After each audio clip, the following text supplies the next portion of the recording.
Okay, well, some football game went to overtime, so it ruined half of my Simpsons. Thank you, whoever was playing on Fox. But on to AMC's The Walking Dead. Now, last week, a lot of stuff happened with the birth of Lori and Rick's kid, and then Carl even busted a cap in Lori's head. Because she, of course, was becoming a zombie after the C-section by Maggie, performed with a survival knife. So let's just say Rick is perturbed at this point for the fact that he actually just grabs one of the emergency axes and decides to pretty much go ballistic, walking through the halls of the prison and splitting every skull that comes into his path. So he really has no dialogue. Except when the phone rings at the very end, he picks it up. Beyond that, this is more or less just Rick kind of being a step away from being Jack Nicholson in The Shining.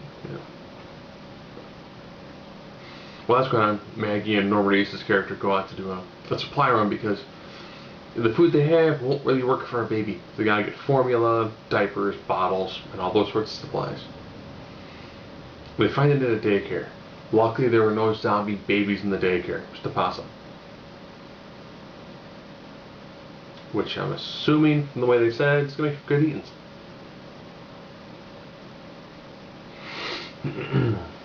So that's the majority of what's going on at the prison side. At the town, Michonne is still not quite convinced what's going on with the governor in the town. The governor is shown brushing the hair of his daughter. His daughter, of course, is a walker. So last week you saw that he had the aquariums full of zombie heads, and now you find he is a walker daughter. Michonne says that something's just not quite right while the town's having a party. She goes, gets her sword, and then finds a spot where there's a bunch of walkers. So she releases some aggression and butchers a bunch of the walkers. So then Merle and company have to go out and get more. You're probably thinking, why does this town need walkers? Well, guess what? What they do every now and then is they have this giant party. And what they essentially do is they have two guys beat each other up. The governor says it's rigged and it's fixed. But as opposed to being an octagon, they essentially have a bunch of walkers on chains. So Merle mercilessly beats the crap out of some poor guy, while zombies, after every round, get closer and closer. So Andrew still wants to stick around, kind of perturbed by the fight scene that's going on. Michonne is gone. For this season so far, obvious breakout characters, Michonne and the governor, are just ridiculous. Something about just her attitude of being, yeah, something's not right here.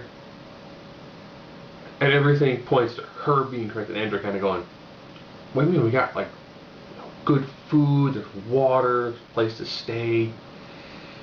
I kind of like it here. And then the governor and his whole, he's just a whack job. If you've read the books, you know that he is even a bigger whack job than what they've currently shown.